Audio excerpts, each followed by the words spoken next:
they admitted themselves, Khwaja Asif admitted himself that he was used by the United States to harbor, train, and support the Taliban. And it's always been women and children, even within what they call their jurisdiction. And now they're fighting their own monster.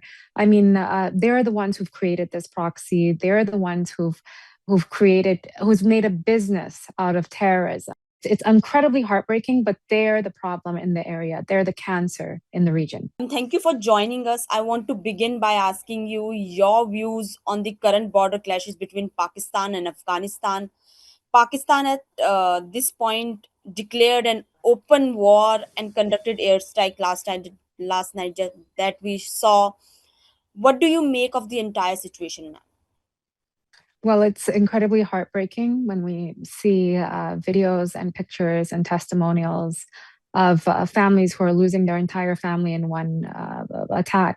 My own paternal village of Barmal Paktika was attacked, and this is not the first time it's been attacked. And every time Pakistan does an airstrike, they claim that they're killing terrorists. I've yet to hear one person's name that they've actually killed. But they do sit with Lashkar-e-Taiba and Jaish Mohammed's leaders. They did harbor Osama bin Laden.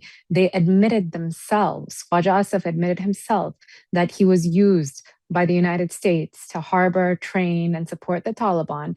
They had Quetta Shura, Mariam Shura, they had, and now they're fighting their own monster.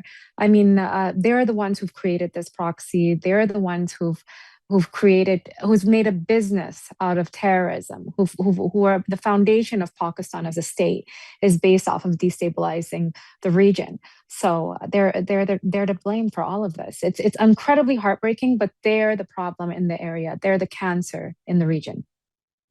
Ma'am, in the recent airstrikes, Pakistan has claimed it has killed many fighters or terrorists, so to speak, ma'am. But what Taliban regime is claiming, it is saying that they have killed women, children, civilians. Uh, who is really being killed, ma'am, in these skirmishes?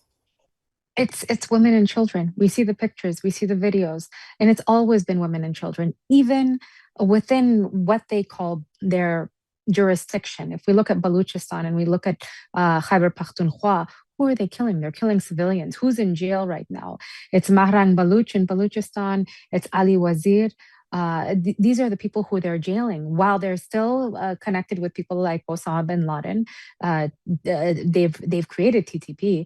They've created the Afghan Taliban. They've created Lashkar-e-Taiba. I can't even begin to name the dozens of terrorist organizations that exist there, and it's incredibly dangerous because this ideology that they've created is not natural to our region. This is something that was made in Rawalpindi. Ma'am, how do you see this entire situation? When the Afghan government fell in 2021, many in Pakistan were going gala over it, were so happy. They celebrated and welcomed Taliban regime with open arms. Now the two sides have become enemies and are fighting each other. What do you have to say about the entire shift, ma'am? I don't believe that full ISI is against the Taliban. I think that the roots are very deep. I do believe that why isn't one Taliban dead? Please show me one leader of the Taliban that's gone. It's not. Where's the fighting happening? It's happening in Pashtun areas. Pashtuns and Baluch are dying. Do you see one Punjabi dying? No, God forbid. I'm not a proponent of war, but I only see the war happening in Afghan areas. So it's incredibly sad, and I think the story is a lot more twisted than it seems. The proxies are really the Taliban were created by Pakistan, and who's benefiting from this war financially? It's Pakistan. They're going to go beg for an IMF loan and go ask for more handouts because they started this skirmish. So it's disgusting. It's incredibly sad. Ma'am, if this fighting continues, what does this mean for women and children? They are already suffering under the Taliban regime. We recently saw reports suggesting that Taliban allowed domestic violence against women. Do you think this escalation will further their plight, ma'am? Of course. we talk about the death toll, right? We talk about the injured, but then do we really talk about the victims that have to live with that trauma for the rest of their lives and how that affects their families and generations to come? Surviving and living are two different things. They're not free. They're psychologically in prisons and they're in fear at all times. One side, there have the Taliban regime and these women who are oppressed. The other side, if your husband kills you, no one's going to be asking about you. There is no UN, there is no amnesty, there is no human rights for Afghans. It's incredibly sad. Ma'am, I have just one last question from you. Can Pakistan be trusted to maintain peace with its neighbor? India has long borne the brunt of Pakistan alleged cross-border activities and terrorism. Now, Pakistan is expressing concern over terror attacks on its own soil and blaming others for it. How do you view this apparent contradiction that is going on? And now they are saying that they are the victim of terrorism, but we know who created these terrorist groups. I think the gig is up for Pakistan. I think the drapes are pulled and we can see the full picture. I think everyone knows what they're capable of.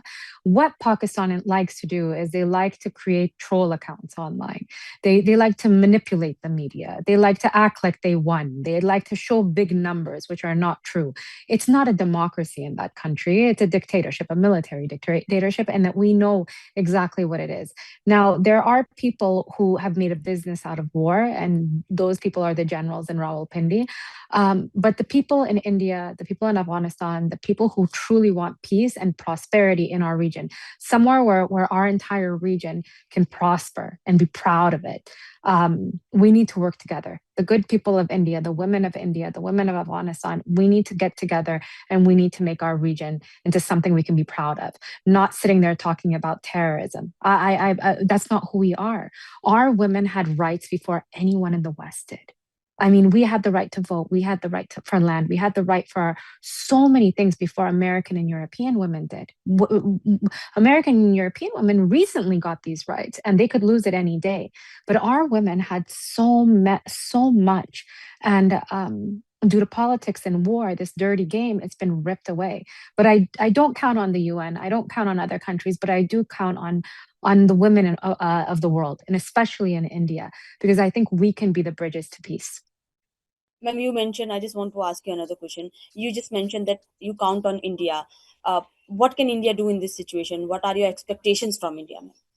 India needs to bring this up on an international platform about how Pakistan is extremely dangerous because they have nuclear weapons. How can a country that harbored Osama bin Laden, created dozens of terrorist organizations, are responsible and have admitted to it numerous times that they've done all of this dirty work? How are they still having nuclear weapons? They should be sanctioned. They should be held responsible for the millions of lives that have been affected by the terroristic deep state policies that they've been carrying for decades now.